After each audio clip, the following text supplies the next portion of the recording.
2006. That's some 13 years ago. And in theory, white spaces were allowed to, basically the theory was to allow the use of unlicensed TV white space devices in unused TV channels. The technology and the use had great promise, and there have been a lot of developments in the last 13 years. And the question for the panel and that we will be looking into today is whether we are finally here and are we going to start seeing robust TV white space deployments over the coming months and years. So basically, in March of this year, the FCC released an order on reconsideration, a report and order that clarified a number of key open issues that may have been impediments to TV white space fulfilling its promise as a robust new source of spectrum for unlicensed broadband applications, and provided much needed regulatory clarity. In today's webinar, we will hear whether TV white spaces is finally open for business and is ready for prime time with, and ready for prime time. So we have a great panel today. First, we're going to hear from Michael Daum, who's the Director of Technology and Policy at Microsoft's Corporate External Legal Affairs. He works on domestic and international spectrum policy issues, including, of course, Microsoft's TV white space efforts and initiatives. Michael is going to be taking a closer look at the March FCC report and order, and will also tell us what it does and, importantly, what it doesn't do, and what we can expect from TV white spaces going forward. Next, we'll be hearing from Don Beans, who has over 25 years of experience in ICT. Don initiated the Fiber to the Library campaign in 2007, and he founded the Gigabit Library Network in 2012. And the Gigabit Library Network is also a co-founder of SHLB. In 2015, Daum launched the Libraries White Space Project to advocate that libraries and other anchors utilizing open spectrum and TV bands to expand access.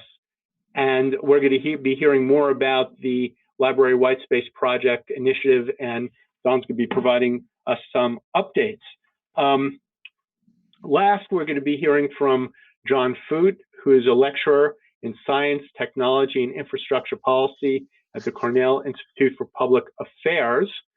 This past June, John accompanied a team of Cornell graduate students who spent a week in Puerto Rico looking at broadband post-Hurricane Maria. During their visit, they uncovered a promising opportunity to provide internet services to underserved communities on the island using TV white space technology.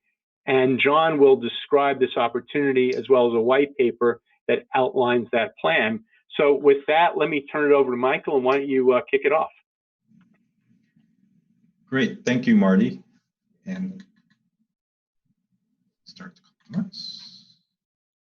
Let's make sure. All right.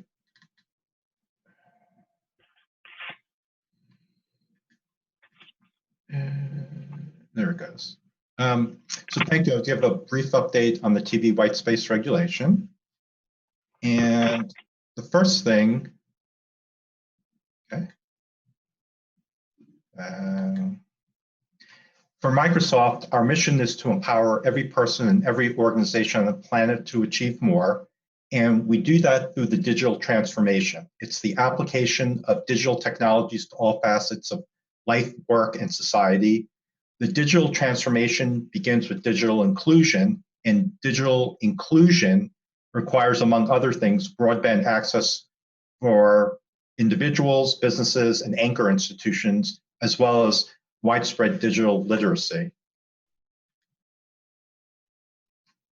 There it goes. And so the quick thing about TV white space, if you have a TV channel operating on channel 17, a TV channel operating on channel 22. The radio spectrum under channels 18, 19, 20, and 21 can be used to provide broadband access or Wi-Fi-like access with the appropriate technical and operational rules. And that's exactly what the FCC has done. And rather than to go through this whole chronology, which goes back to 2002, and as Marty mentioned, had several reports in order, the bottom line is after the most recent report and order on a 2016 rulemaking on geolocation accuracy and a order on consideration on the Commission's 2015 TV whitespace rules, there is regulatory certainty for fixed whitespace devices. With respect to personal portable whitespace devices, that's still a work in progress. But what the regulatory certainty for fixed whitespace devices provides is a positive investment climate for both ISPs to invest as well as for the ecosystem partners.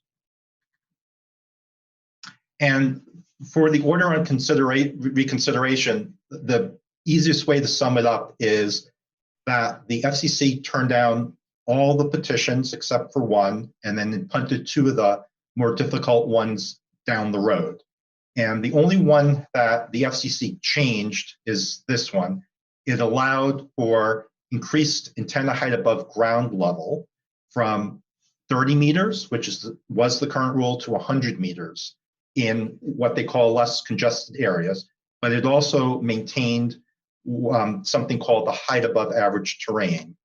And unfortunately, I have to show a cartoon what these means because it's not accessible. So height above average terrain, if you take the TV transmitter or a white space transmitter, you draw, let's say, a line for each degree of 360 degrees around from 3 to 16 kilometers away, you get the average height, and then you take that average, and then you average up each for 360 degrees, you come up with a number.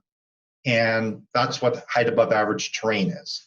It's a mechanism that was developed for TV broadcasting and that was adopted for white space. It's a little bit clunky, but that's what the Commission uses. The other thing is less congested areas. So the Commission was trying to figure out how to provide white space coverage in rural areas, and what they came up with is this less congested area. What a less congested area means that for each tier of service, whether low VHF, high VHF, or the ultra high frequencies, that's 470 to 608 megahertz, if more than half of the channels are available for white space use, then that is considered a less congested area. So it's not obvious. You have to actually consult the TV whitespace database to be able to figure that out. Now, with that said, the other part of the report and order dealt with the geolocation accuracy proceeding, which was all initiated through an NAB petition, I'm saying 2015. And the real key change in that is it effectively eliminated professional installation as an option for fixed whitespace devices. And so all fixed whitespace devices must include an incorporated geolocation capability to determine its X and Y coordinates, and then that information is stored on the device and then it's automatically transmitted to the whitespace database. That's the really key issue. Other parts of the report and order, it allows the use of external geolocation capability indoors, where, let's say, the incorporated geolocation, which is typically GPS, doesn't work at any distance from the window. So the envision is you have a situation where you have a bunch of Wi-Fi-like devices inside a building, and that's connected via like a Bluetooth connection to a GPS, which is slapped to the outside of the building. Or it could also be through a wire line that connects to GPS outside. The other thing is a corollary is that when the whitespace device contacts the geolocation database for the list of available channels at least once a day, it must also transmit its X and Y coordinates. And that's a little challenging, and particularly for the Z coordinate, because we know from experimental and experience that there's a, using GPS, there's a 15-meter measurement-to-measurement variation. And so what the FCC did allow is for a professional installer to input the height of the white space radio, because the rules for maximum height above ground level are fixed. And with a measurement-to-measurement variation of 15 meters, it means that depending where you set the height, some days you may have a list of available channels. In other days, if you're above the height of the allowed maximum height allowed, your network would not receive a list of available channels, and nothing has changed except the variation due to how GPS works today. And finally, there were provisions to allow for existing white space device manufacturers to grandfather their existing requirements and effectively say that all new certified white space devices have to follow these new requirements. The other thing that was really important was there was always a question of who was the responsible party for a fixed white space device. And the commission decided that it was the operator of the fixed white space device. And but the operator and the data doesn't have to what the operator has to provide registration information to the database administrator, but the database administrator doesn't have to validate that information through an email or a phone call. You skip that. And there are some other potential actions at the FCC that could impact TV white space. As I mentioned, the petitions or the order on reconsideration addressed most things, but not everything. One thing it didn't touch was a bunch of petitions on channel 37 usage, which is really more about the personal portable device case. And then there was this other issue that had to do with database push, which is how to address electronic news gathering operators' need to access the spectrum on relatively short notice. And that one is a challenging technical problem, and it's still working on it. So then the other things are there's a vacant channel proceed on the personal portable device, ATSC 3.0, and the wireless microphone further notice. Last week, Microsoft filed a petition for rulemaking at the commission to ask for it to look at 5 new issues. And these are all sort of extensions of issues that we believe have changed in substance since 2014, the last time the commission looked at rules. One is higher radiated powers in less congested areas, allow greater height above average terrain in less congested areas, operate fixed white space devices on first adjacent channel. Also looking at while personal portable devices can be geofenced, we're looking to have that done for fixed devices. And then we're also looking to introduce a new class of white space devices for IoT. The existing rules are really focused on broadband, and there are certain technical rules such as power spectral density and adjacent channel leakage that make IoT not really viable in as it stands. And I'll just end it right there. Perfect. Thank you. Thank you so much, Michael. That was great. And I remind folks, if you have questions or comments, please use your chat box and we'll get to them at the end. And we're now going to hear from my good friend Don Means on Don, what's been happening with the library's white space project, which is a very ambitious project that basically is using TV white spaces to create remote hotspots hanging off sort of community anchors where there's high-speed fiber. So Don, take it away. Thanks, Marty. And hello, everybody. It's great to be here, talk about this really fascinating technology and the prospects for anchor institutions to take advantage of it. The library's white space project, as the introduction mentioned, was something that we initiated several years ago. Started with a grant from the Knight Foundation to do a little communications prototyping, and then followed in 2016 with a grant from IMLS to do what we're calling a phase 1 of the project.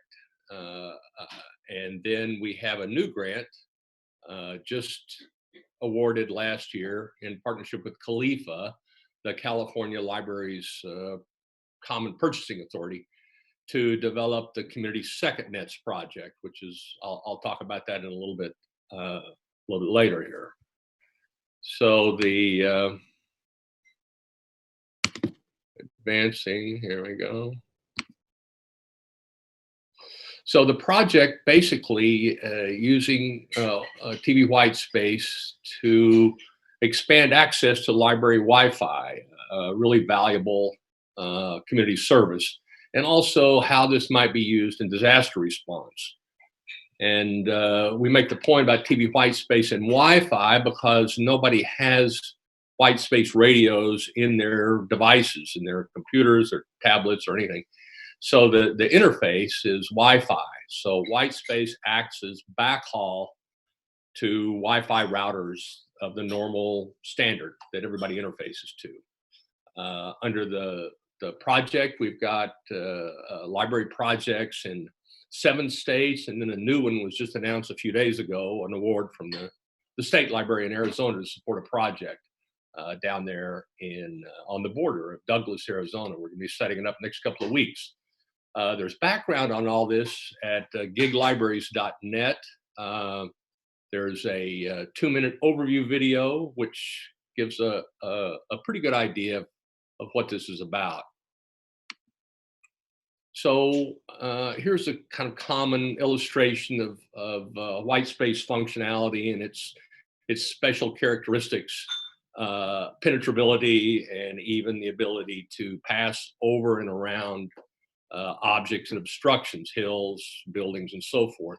That's what makes it special. That's why they put TV broadcast there in the first place. It has those characteristics. The current radios, well, Michael just touched on the power levels and the range.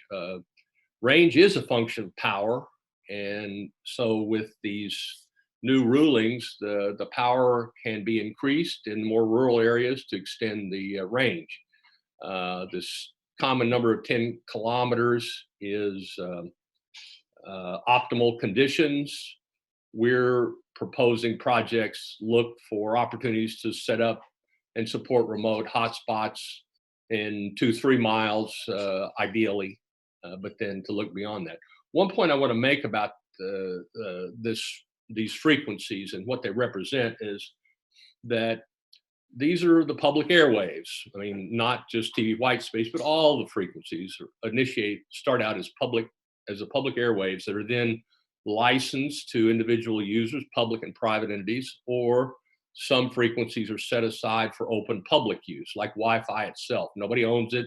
You don't have to get rights. You just have to acquire equipment that's certified to use it, and that's the way it works. This is like that, and it's our position that public institutions should use this public property, if you will, to deliver public services, and that's what this project is about.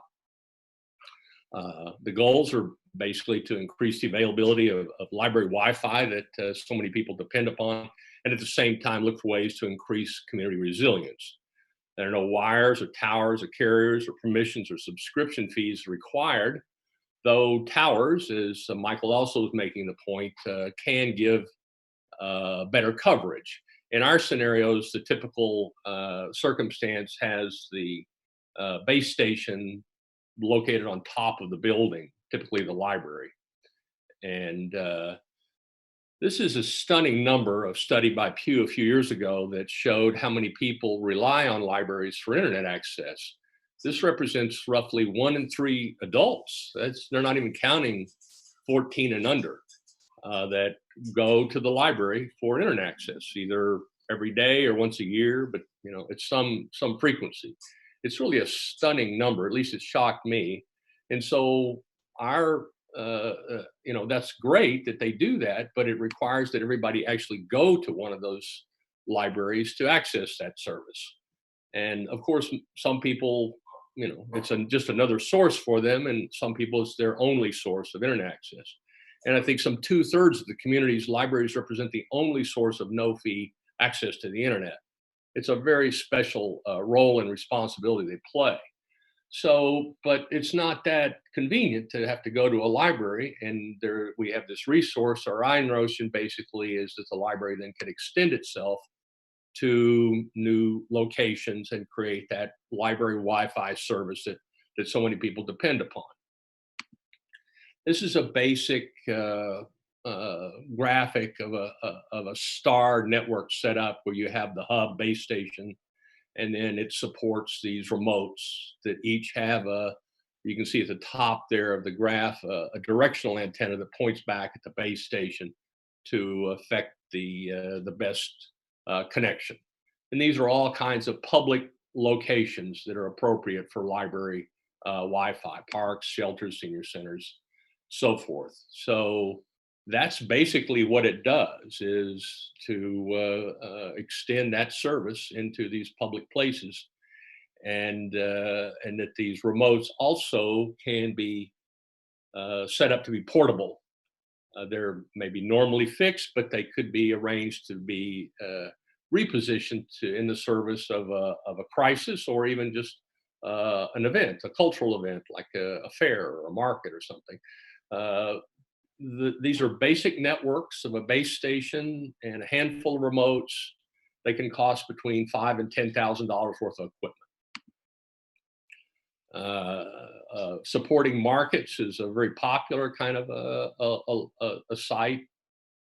Parks are a place where these are usually set up, and even bookmobiles or kiosks or other places that people can access these. And as a kiosk, then it satisfies. The kiosk is technically a library branch, or can be under the state library designations.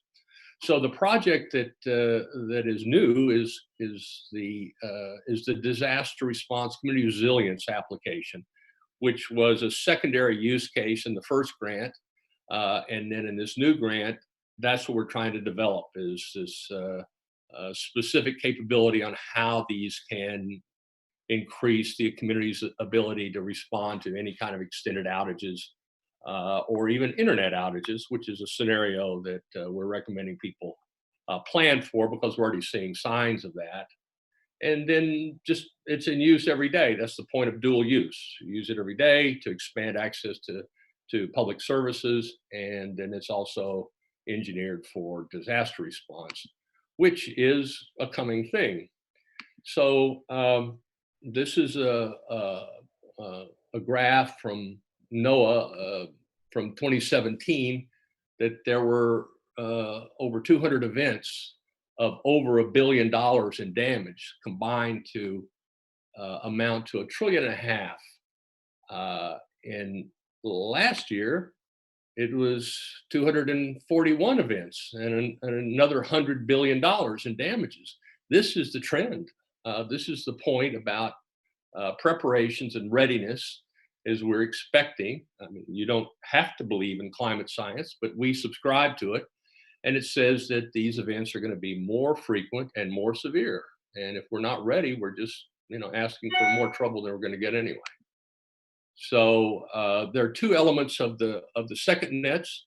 One is that one of the units, at least one of these units, be portable and able for, and set up for rapid redeployment in a place that might need a pop-up hotspot quickly. And that's the advantage of having these in use every day, is they're ready. They're kind of forward deployed, if you will, for rapid setup and movement. And that can really make a difference, because time is essential in these scenarios.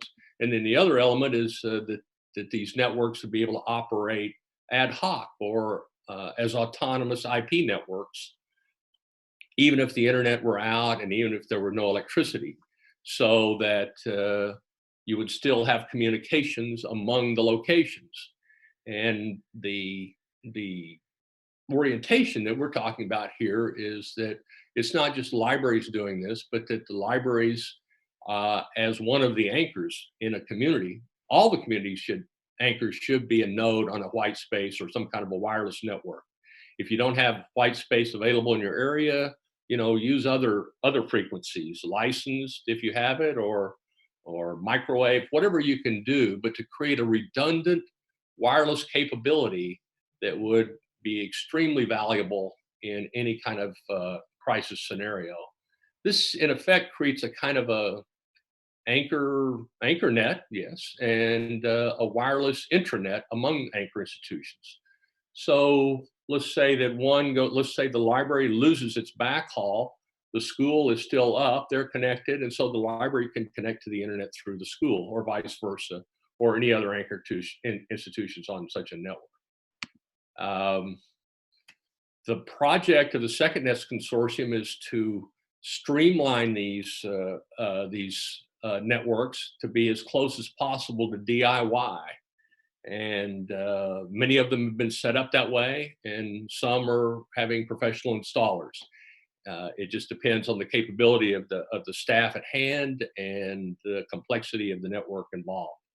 But we're suggesting starting with really simple networks to understand the wireless environment in your area and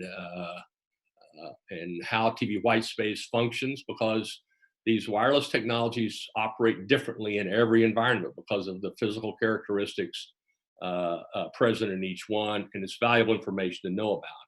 This is a consortium that was set up in the project to kind of oversee the development and help define specifications for these networks. And we have 2 higher education institutions involved, Western Michigan University and Penn State, where we're bringing in some engineering support from the departments there, and then also to prototype these kits, and we're looking to have results here later this year. So thank you, and there's a URL you can check out more information. Marty? Well, you guys are just like right on time. Thank you so much, Don. That was great. I want you to know we got a number of questions in on Michael's panel and also on Don's panel that we'll come to in the end. So just hold your questions, and if I don't get to them, send them back in through the Q&A box, which seems to be working and is a little bit easier for me to track. So next, we're going to hear from John Foot from the Cornell Institute for Public Affairs, talking about his white paper and the trip they took, an initiative down in Puerto Rico following Hurricane Maria, and a plan to use white spaces to bring broadband to underserved areas, sort of hanging off an existing educational network. With that, John, take it away. Well, Marty, thank you so much. And I also extend thanks to SHLB for giving me the opportunity to talk about this project that this group of students at Cornell undertook in January. And as I should make sure to note that I'm a messenger today. It was the students who I worked with who put together a white paper, which I believe is available on the SHLB website. But my purpose today is to summarize what that paper is all about.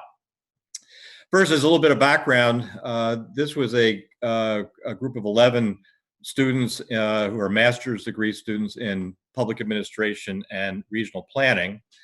And we went to Puerto Rico in January to look at infrastructure issues and particularly broadband issues. Broadband was one of the areas that had been highlighted as a area of focus post-Maria. As I'm sure everyone is aware, the impact of Maria was profound on the island. There was not one piece or type of infrastructure that was not adversely affected. And certainly telecom and broadband was certainly one of those. And broadband was identified early on in the post-Maria period as a area where the island should be investing for certainly the primary purpose of providing connectivity to the residents, but also as to pick up to provide another layer of disaster preparedness, similar to what Don has just spoken about. me see if I can advance my slide here.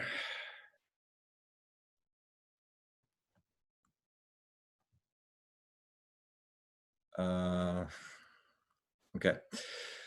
What we found when we got on the island was that actually the Puerto Rico Department of Education, which is actually also functions as the Puerto Rico School District, had made a significant investment in its broadband network. And this was done with restart monies that were granted to the PRDE, the Department of Ed, by the U.S. Department of Education to get the Puerto Rico public schools up and running post-Maria. And the investment that the Department of Ed had made was to upgrade the service to every one of the schools on the island, and there are 850 of them. Upgrade their broadband service to a fiber optic connection with a 750 megabit per second service. This is one of it's certainly one of the fastest and most reliable internet systems on the networks on the island. It turns out that, not surprisingly, that some of these fiber optic connections have some unused capacity in them at the schools. And so the students saw that as an opportunity, particularly given that many of these schools are located in communities which would be considered underserved in terms of broadband. Either the broadband doesn't exist or the internet service is quite small.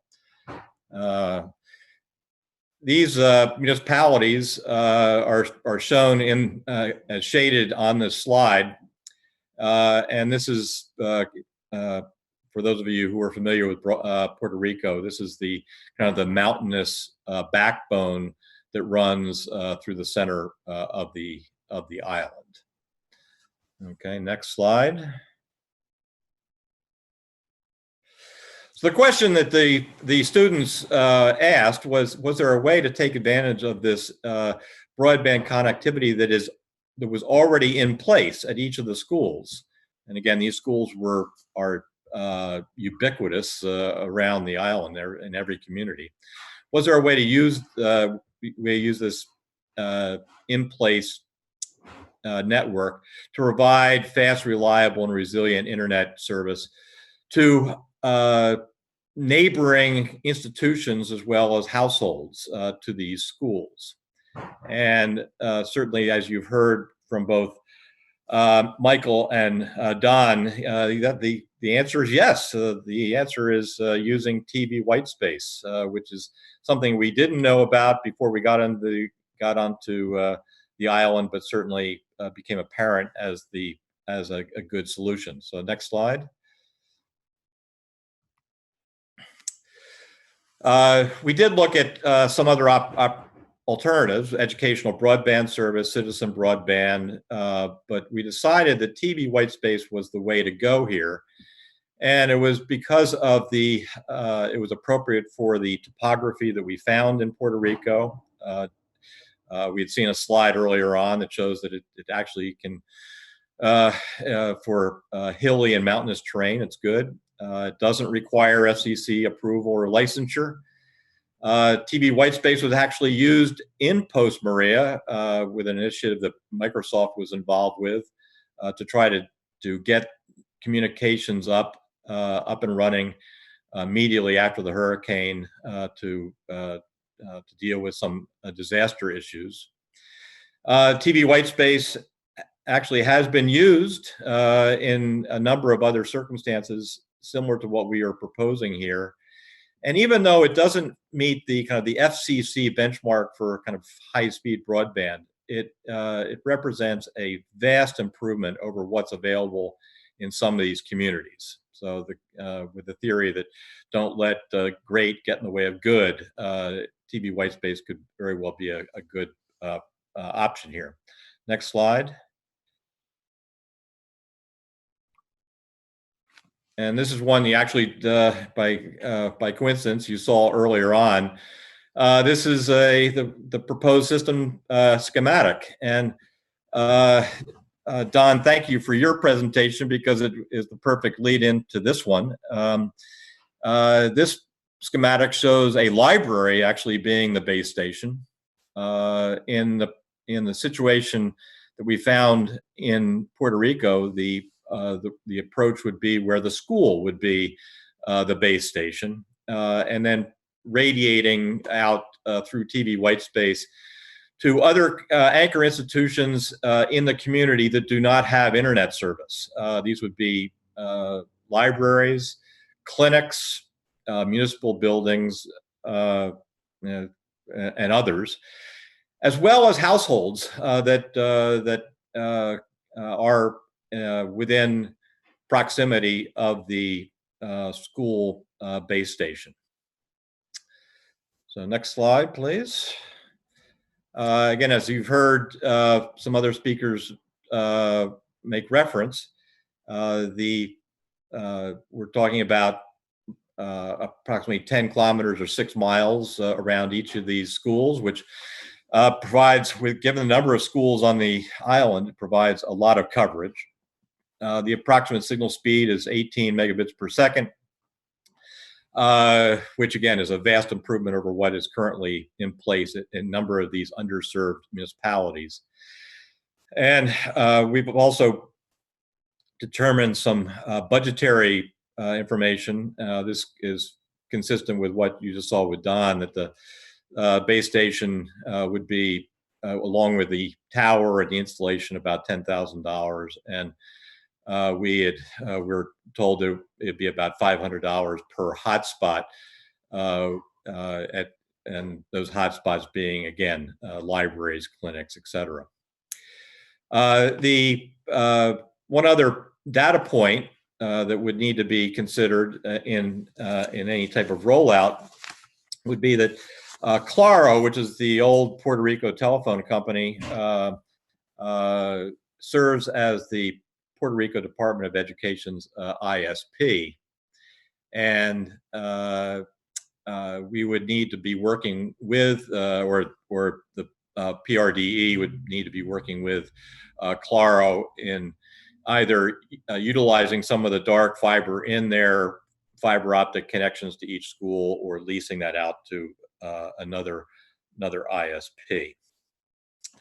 The next steps for this, and again, this is it's not a complicated plan. It's a fairly obvious one. The next steps are to find a champion on the island. Certainly, this type of approach meets many of the priorities that Puerto Rico has with respect to telecom, but it's also one of a million different things that Puerto Rico has to be thinking about as they rebuild the island. We have provided this white paper to obviously certainly the Department of Ed, but also several dozen other stakeholders on the island. And I have to say that there's a significant amount of interest. Now the question is whether or not there, again, is a champion to take this forward. But we think there's a really interesting, and I shouldn't say easy, but a ready opportunity here to improve internet service on the island at a cost-effective way. So thanks again for the opportunity. Great. Hey, thank you so much, John.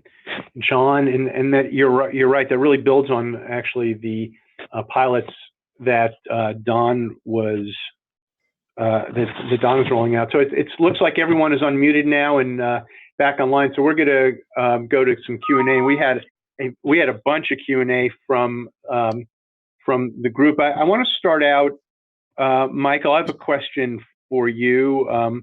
That came in. You mentioned in your remarks, you distinguished between personal portable devices, I guess, versus fixed deployments. And I wonder if you can provide a little bit more detail on what you meant by that and why we're sort of we seem to be good now for fixed deployments versus personal portable?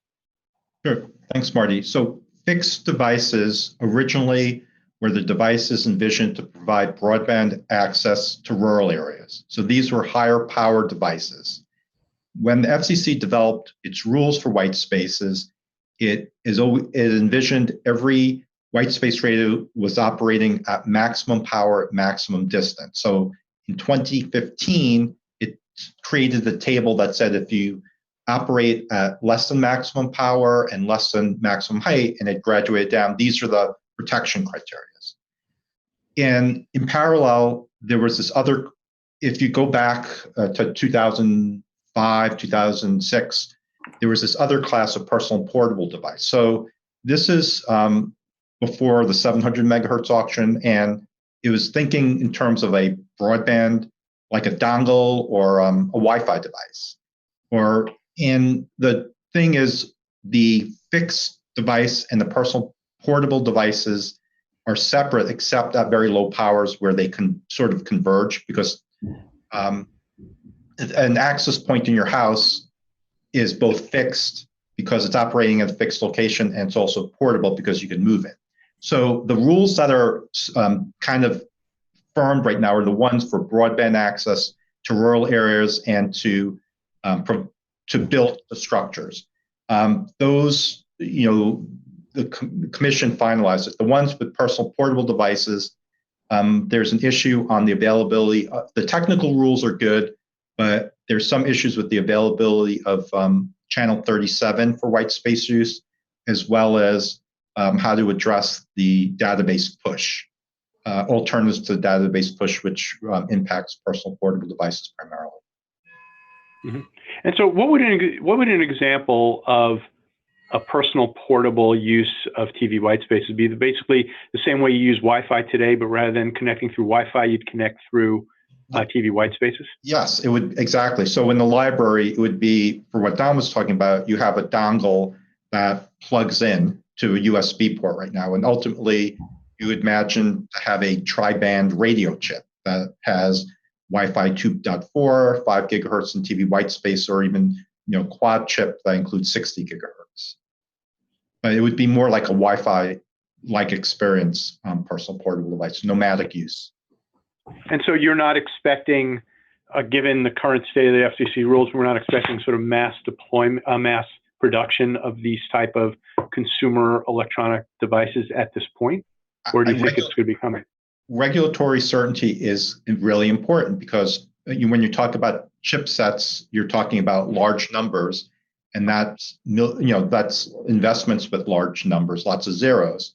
And there's always the market risk, there's the technical risk, but regulatory uncertainty is something that discourages investment. And so that's why for fixed devices, there's enough regulatory certainty for WISPs and that ecosystem to invest. But at this time, there's still not regulatory certainty for personal portable devices to support that level of investment. Gotcha. So let me turn to a question now for both Don and John. So Don, in the Puerto Rico deployment, John is talking about basically taking dark fiber that is currently being fed to the anchor, that is fed to the anchor, basically lighting that and using it for capacity for the TV white space network. So the question that came in, is how would a library network infrastructure need to be enhanced to potentially handle increased internet traffic coming back from external Wi-Fi users? So in your deployments, are you using sort of the existing broadband connection into the library, or are you, for example, using dark fiber as John is proposing in Puerto Rico? So, and then John, I'll turn it back to you to comment if you'd like. So go ahead, Don. Thanks, Marty.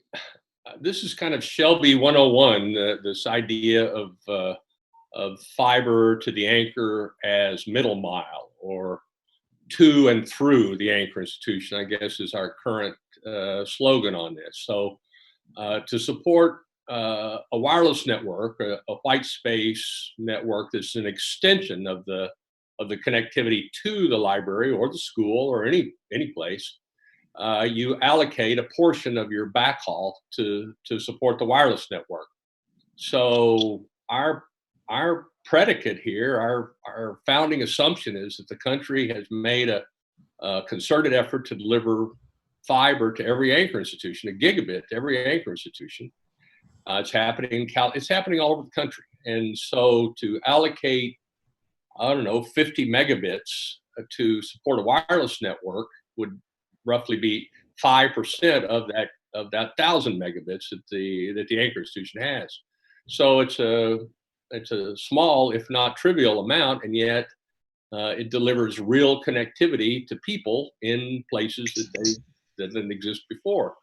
And it's surprising how many people can do normal business. That doesn't necessarily mean, 4K cat videos, but, web pages, VoIP, text, all the, really essential applications run just great at 0.5 megabit. Not to be contrary to the idea of more bandwidth. I love more bandwidth. Did you say it? I'm sorry. Did you say it 0.5 megabit? VoIP runs great at okay. video. Skype runs fine at 0.5 megabit, and all basic web pages. The things like mail and text, they don't need that much bandwidth. And so the idea is to deliver connectivity, basic connectivity, to places that don't have it or have very little of it, and then have that drive demand for more capacity. The way we describe it is that the value of the first megabit is greater than the value of the next 999. Once you have connectivity, then you're able to build and codify demand that can justify investment. That's what we've seen in our projects where remote sites were connected wirelessly, data was collected, and one of the projects, then the city decided they would just simply run fiber connections to the senior center and the park and the swimming pool because they had the hard data of what people were using it for. So lead with fiber, and then lead with wireless, and then pull fiber behind it. So, John, in your proposal, you're talking about, rather than using existing sort of capacity coming into the school, you're talking about basically using using and lighting a dark fiber. Would you like rethink that, or do you think that's necessary? Or I'm just wondering kind of why the two different views on this. Well, actually, we agree with everything that Don just said. We think that there's probably plenty of bandwidth in the connection that's there that the school will be using, but given that the actual physical connection has additional capacity or unused capacity, we said it would certainly take away one of the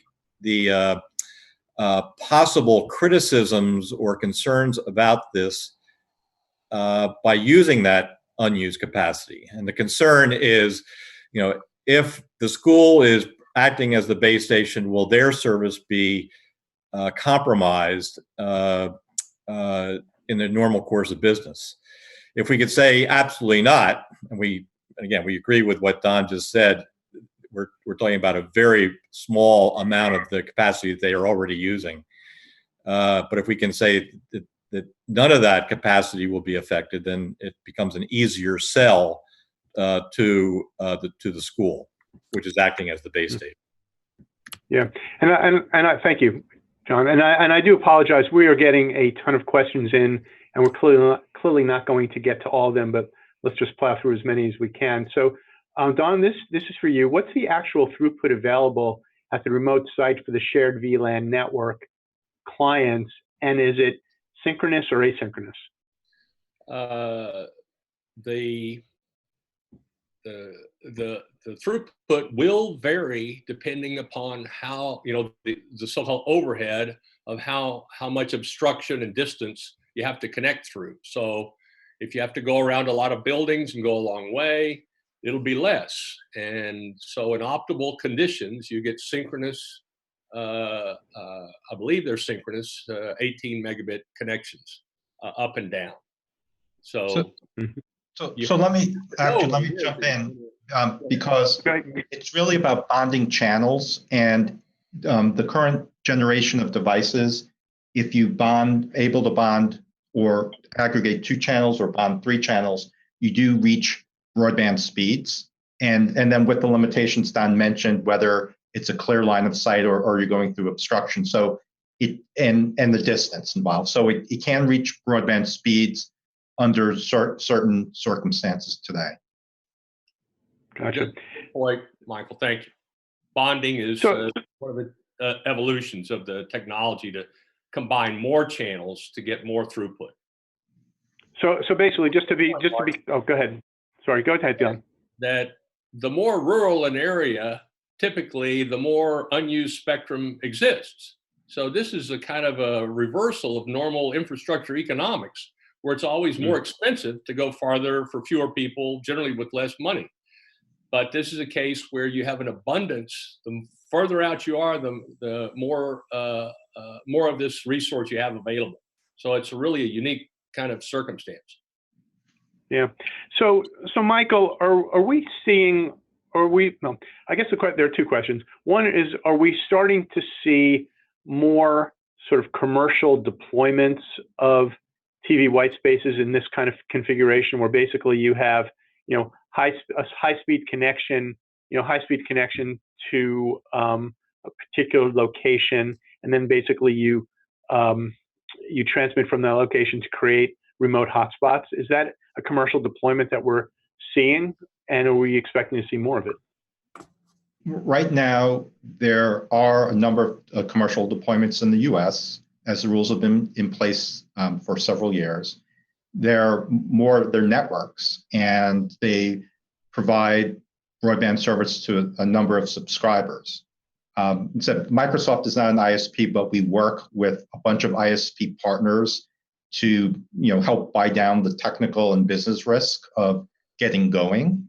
But again, with the regulatory certainty, we've seen interest from additional TV white space radio manufacturers, in additional ISPs, and even other types of companies you wouldn't think of, who want to expand their footprint to provide broadband coverage in rural areas. And we think the solution is going to be heterogeneous networks, different frequency spectrum that you mix and match, or a hybrid between a coax and fiber and wireless tacked on at the end. Yeah. So Don, are these deployments? These are all basically right now via grant, I guess at this point. Are there sort of any sort of public-private partnerships that are being thought about? Is there sort of a commercial element to basically hanging these networks off of existing, library connections? I'm not quite clear, but I'll give it a shot anyway, Marty. Was it a terrible question? Do you want me to rephrase? No. One of the points about the mobility and the cost and so forth should not be an issue in terms of institutional use. So to set up a public hotspot, a public library hotspot, if you will, in a park for $500 or $1,000, whatever it might cost, is not really a barrier. For home use in a commercial environment, that is a challenge. And that's been kind of one of the limitations against this investment that Michael was talking about earlier, to reduce these circuit boards down to chipsets so they can be embedded inexpensively in devices. Our approach is really looking at the institutional market, where we don't see the current prices as particularly being a prohibitive barrier to be able to set up one of these networks. So but the implementation of a network can inform that community and that market about the behavior of the spectrum in that specific place, and then suggest to anybody that they may want to pursue commercial opportunities.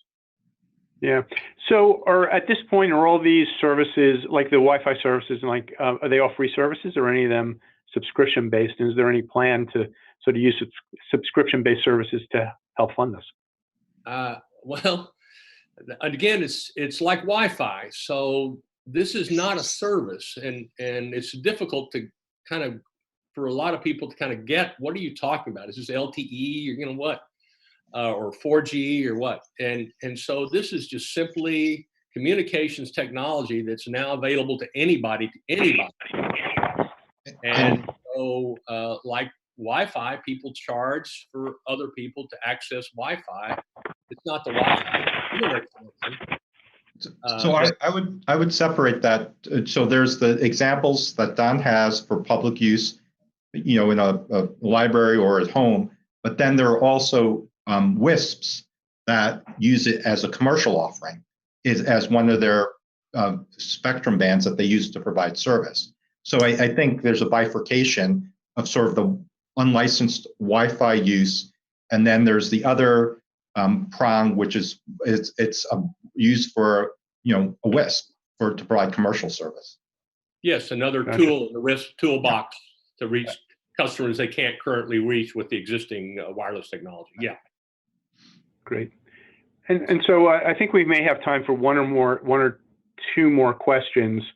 You know, this is always the elephant in the room, Don. I don't, if you want to punt on it, you can. But the question is, did you have to deal with E-rate concerns about using schools' connections to serve off-campus use cases?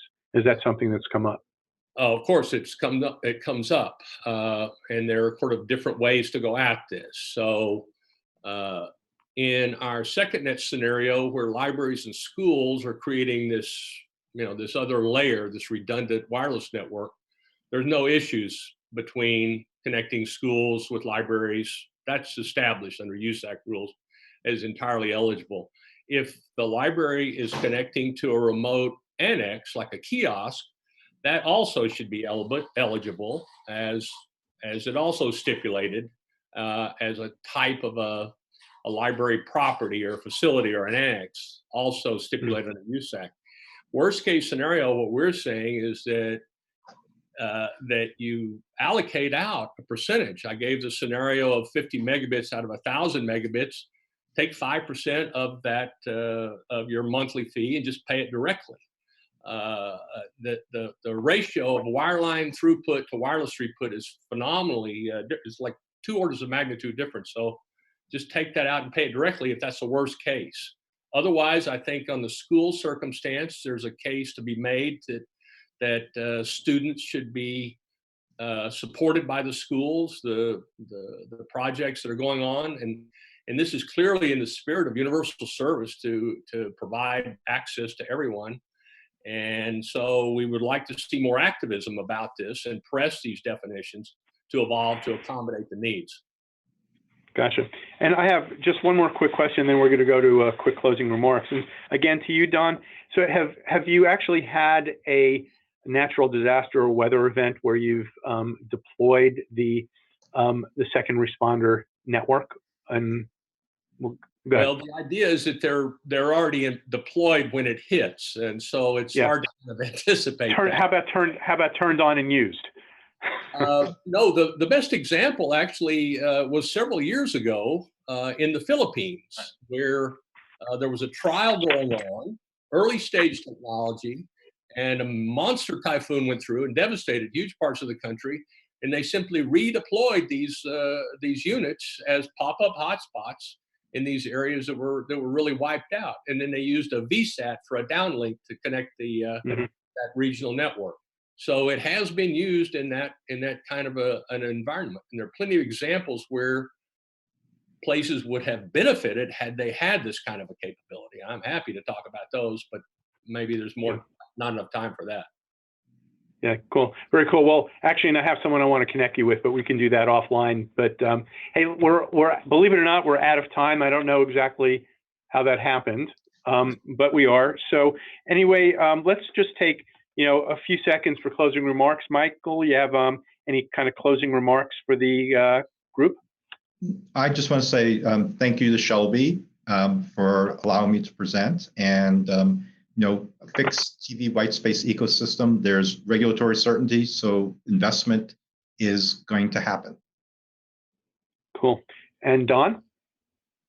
Thanks. Yeah, this has been great. I would just close with the idea that every community owes itself an evaluation of this technology, this free spectrum, what it can do, what its limitations are, what its capabilities are, and understanding that is worth setting up a simple system, if nothing else. And everyone should have one. Great. And John? I echo all that. I mean, this is an exciting opportunity that is not, and it's not rocket science. It's everything's right there, and it's ripe for deployment. Yeah, it's actually electromagnetics, I guess, not rocket science. But hey, and thank you very much, everybody. Thank you so much for SHLB for hosting this. To Michael, Don, and John, you guys have been great. It's a great topic. TV white space has been a topic near and dear to my heart for a long time, working with the White Space Alliance and others, and it looks like we're really finally open for business. I just want to say, if you haven't already done so, we strongly encourage you to join the SHLB Coalition. They have over 170 members, including, I might add, Womble, Dickinson, across the country, representing schools, libraries, broadband providers, consultants, and others. Thank you for joining today's webinar. We host these every month. When I say we, I mean SHLB. And the webinar recordings and slides are available for a month, and after that, they're archived for SHLB members' use. So that's all we have tonight or this afternoon. Thank you so much, and we will see you all next month. This is Marty Stern. Have a great afternoon. Thanks, everybody. Thanks, Marty. Thank you.